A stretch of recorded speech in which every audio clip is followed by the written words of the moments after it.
عاقلی، دانائی و فرزانگی ان کے دیوانوں سے سیکھا کیجیے۔ اور دوسری آواز جو مجھے سنائی دی وہ یہ ہے کہ سیدی سرکار اعلی حضرت عظیم البرکت اس کی ترجمانی بھی فرماتے ہیں کہ موت تو آتے ہی آئے گی، قیامت یہ ہے۔ موت تو آتے ہی آئے گی، قیامت یہ ہے کہ یہاں موت پہ ٹھہرا ہے نظارہ تیرا۔ کیا بات ہے، واہ واہ واہ۔ آپ جو یہ حسین منظر دیکھ رہے ہیں، اس حسین منظر کے اندر ایک راز پوشیدہ ہے، اور وہ راز یہ ہے کہ آستانے سے آواز آ رہی ہے، او مصطفیٰ کے دیوانوں، جب سے میں نے اپنے نبی کی زیارت کرنی ہے قبر کا منظر بدل گیا ہے۔ کیا بات ہے، سبحان اللہ، واہ واہ واہ۔ منظر بدل گیا ہے اور اوپر کا بھی منظر بدل گیا۔ کیا بات ہے، واہ واہ واہ واہ۔ سبحان اللہ۔ یہ جو آپ حسین منظر دیکھ رہے ہیں نا، یہ زیارت نبی کا منظر ہے۔ میرے نبی کی زیارت اتنی بابرکت ہے کہ اگر ابو بکر دیکھ لے تو صدیق اکبر ہو جائے، عمر دیکھ لے فاروق اعظم ہو جائے، عثمان دیکھ لے ذوالنورین ہو جائے، کیا بات ہے، واہ واہ واہ۔ دیکھ لے مرتضیٰ ہو جائے، سبحان اللہ سبحان اللہ، بلال دیکھ لے عشق ہلال ہو جائے، واہ واہ۔ اگر حسین دیکھ لے شہید کربلا ہو جائے، اگر عبد القادر دیکھ لے غوث اعظم ہو جائے، معید الدین دیکھ لے غریب نواز ہو جائے۔ حاضرین، اور اگر اسی زیارت کو آپ محسوس کرتے چلیں گے تو مختصر کر کے یوں کہہ دوں کہ صوفی ظفر دیکھ لیں تو ظفر ملت ہو جائے۔ سبحان اللہ سبحان اللہ۔ یہ جو آپ حسین منظر دیکھ رہے ہیں، یہ زیارت نبی کے بنیاد پہ حضور ظفر ملت کو اللہ نے یہ انعام عطا فرمایا ہے۔ بقیہ حضور ظفر ملت کی ذات اور ان کی شخصیت محتاج تعلق نہیں ہے۔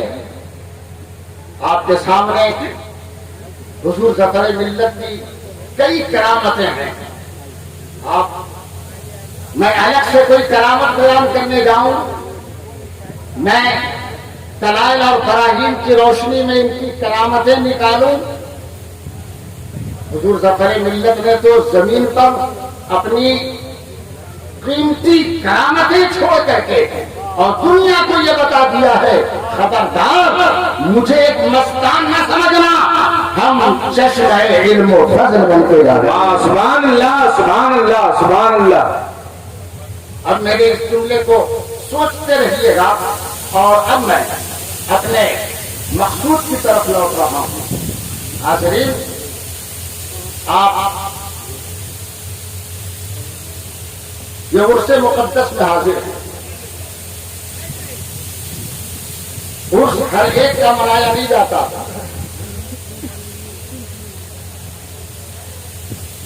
اور ظاہر سی بات ہے عرس اسے کہتے ہیں کہ جہاں سالانہ اللہ کے بندے آتے ہوں اور صاحب آستانہ کو اپنی جانب سے سلام پیش کرتے ہوں، انہیں لوگوں کا عرس ہوتا ہے جو سالانہ قوم کی سلامی قبول کرنے کے لائق ہوتے ہیں۔ اور اس دھرتی پر اس کا عرس کبھی منایا نہیں جاتا کہ جو اس لائق نہ ہو کہ اس کے آستانے پہ کوئی جا کر کے سلامی پیش کرے۔ ڈھیروں ساری نظیریں آپ کے سامنے ہیں۔ اس روئے زمین پر بہت سارے مقابر ہیں، قبروں کی بھرمار ہے اور بھرمار ہوتی رہے گی، مگر کیا ہر قبر پہ کوئی عقیدت کی چادر پھیلاتا ہے؟ کیا ہر قبر پہ جا کر کوئی عقیدت و محبت کی بھیک مانگتا ہے؟ نہیں۔ کہاں سلام کرتا ہے آدمی؟ کس آستانے پہ جا کے سلیک علیک کرتا ہے؟ اس کو قرآن مقدس نے یوں بیان فرمایا، وَسَلَامٌ عَلَىٰ عِبَادِهِ الَّذِينَ اصْطَفَىٰ۔ سلام ہو اس بندے پر جس کو کو اللہ نے چن لیا. آپ سوچتے ہوں گے کہ مولانا غلام مرتضیٰ صاحب نائب سجادہ، مولانا عبدالصمد صاحب نائب صاحب سجادہ، انہوں نے ہمیں پوسٹر کے ذریعے مدعو کر کے آستانے پہ بلایا ہے.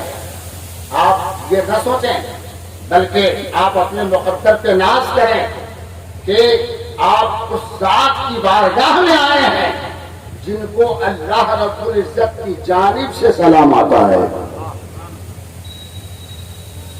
وَسَلَامٌ عَلَىٰ عِبَادِهِ الَّذِينَ اصْطَفَىٰ. اللہ فرماتا ہے سلام ہو اس پر جس کو اللہ نے چن لیا. تو اللہ اپنے چنیدہ بندوں کو سلام بھیجتا ہے. تو ہم کیا بہت بڑے ہو گئے ہیں؟ ہمیں تو خود محسوس کرنی چاہیے کہ کیوں نہ ہم اس آستانے پہ جا کر کے سلام عرض کریں جہاں میرا رب خود ہی سلام کی بھیجتا ہے.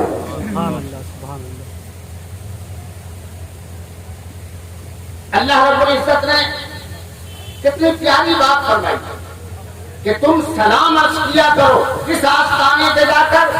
اس بندے کے آستانے پہ جا کر جس کو تمہارے رب نے چن لیا ہے. اور جس کو بھی اللہ نے چن لیا اس کے مزار کی شان ہی عجیب و غریب ہوتی ہے. اس کے آستانے کا جلوہ ہی الگ الگ ہوتا ہے. حضور ظفر ملت کے اس آستانے کا انداز یہ بتا رہا ہے، یہاں کا حسن و جمال یہ بتا رہا ہے، یہاں کے حسین مناظر یہ بتا رہے ہیں کہ یہ حسین مناظر قمقموں کی وجہ سے نہیں ہے، رعد و برق کی وجہ سے نہیں ہے، بلکہ اللہ کی سلامتی کی وجہ سے ہے. اللہ ان کا سلام بھیج رہا ہے، تبھی ان کے آستانے پہ یہ حسین منظر نظر آ رہا ہے. حاضرین، اب بات یہاں پہ اللہ کے چنیدہ بندوں کی آ گیا. تو اب ذرا ذہن کو غور کیجیے.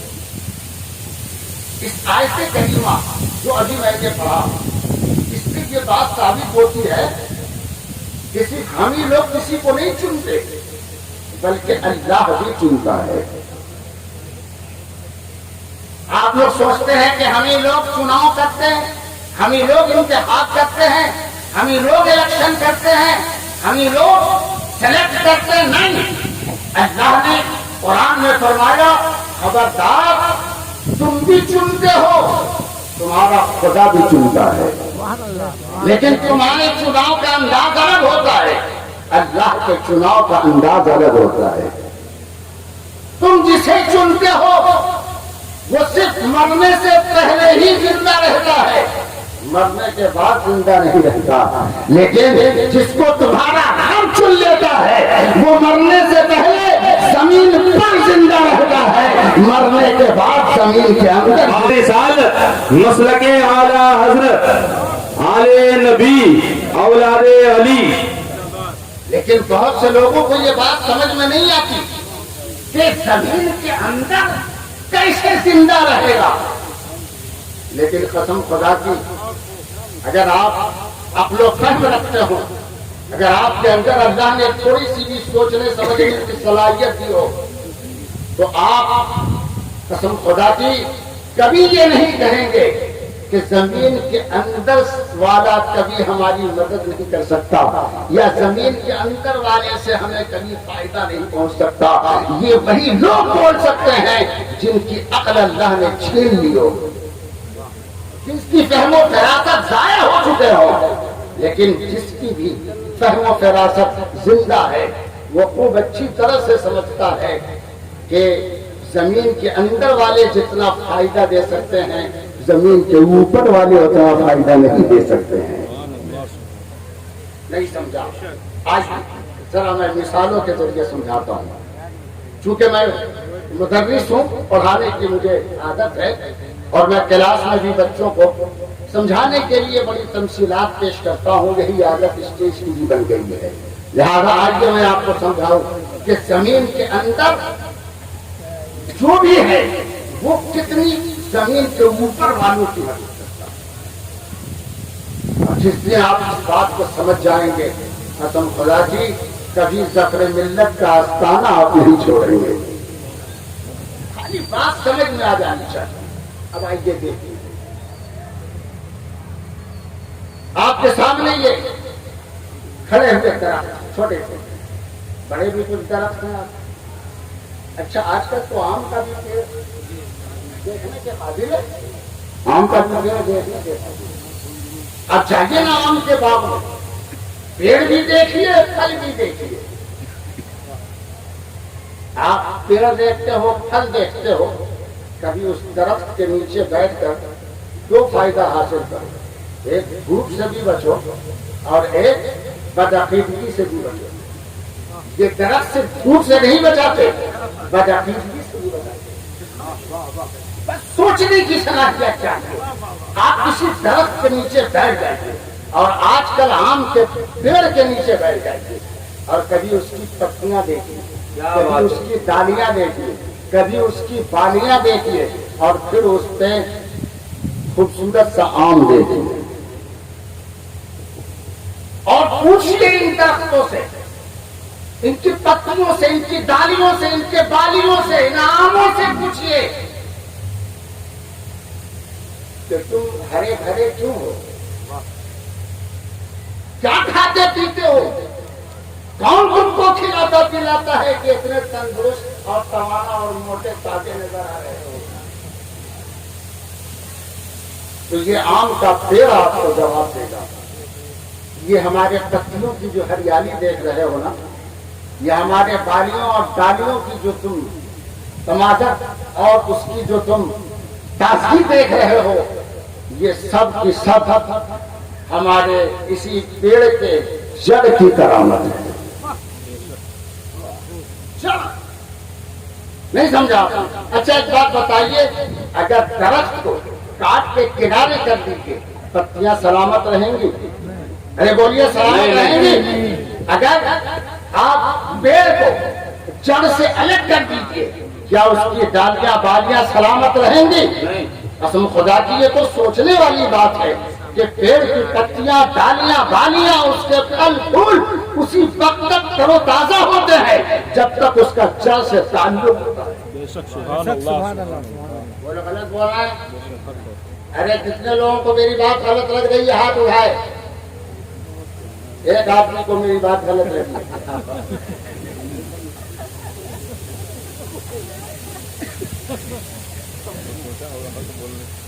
یاد رکھیے ہر کوبیا کا عقل مند انسان جانتا ہے کہ درخت کے پتیوں بالیوں ڈالیوں کی جتنی بھی تازگی ہے وہ سب اسی جڑ کی بنیاد پر ہے جو جڑ زمین کے اندر ہے.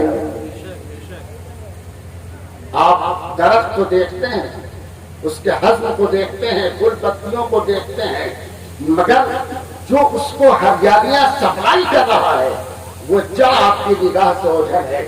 وہ جڑ کہاں ہے؟ زمین کے اندر ہے. جڑ زمین کے اندر ہے اور وہ ہریالیاں اور اس کے درخت کو تمام غذائیں پہنچا رہا ہے.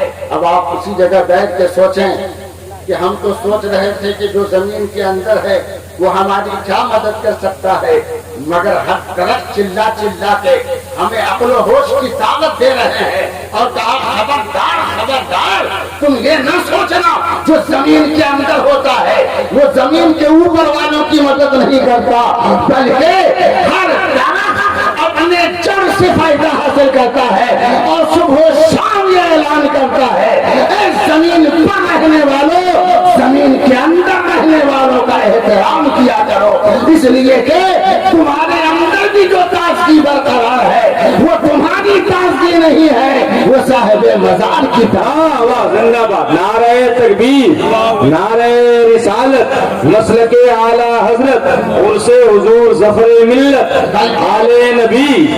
اور آسان کر کے یوں کہہ دوں کہ درختوں کی ڈالیاں اور بالیاں اپنے جڑ کی بنیاد پر موجود ہیں اور یہ مسلمان اولیاء اللہ جو مزارات میں ہیں ان کی بنیاد پر محفوظ ہے. اگر یہ اولیاء کرام زمین کے اندر نہ ہوتے یہ مسلمان زمین کے اوپر نظر نہ آتا. یہ ملت زمین کے اوپر نظر رہا تھی، اسی لیے میں آپ کو ایک دعوت فکر دے کے جا رہا ہوں، ان درختوں سے تم سبق حاصل کرو۔ یہ درخت تمہیں صبح و شام کہہ رہے ہیں اگر اپنا وجود برقرار رکھنا ہے تو جان سے تعلق رکھو۔ مسلمانوں، اگر تم خود برقرار رہنا چاہتے ہو تو غوث اعظم سے تعلق رکھو، نجیب نواز سے تعلق رکھو، مادہ والوں سے تعلق رکھو، تم تمام بزرگوں سے تعلق رکھو، اور اے کوبیا والوں، اس کوبیا کی سرزمین پر تیغ علی شاہ نے جتنے پیڑ لگا دیے ہیں تمام ولایت کے پیڑوں سے تعلق رکھو۔ تمہارا وجود انہی بزرگوں کی بنیاد پر۔ کیا بات ہے، زندہ باد زندہ باد، سبحان اللہ۔ آج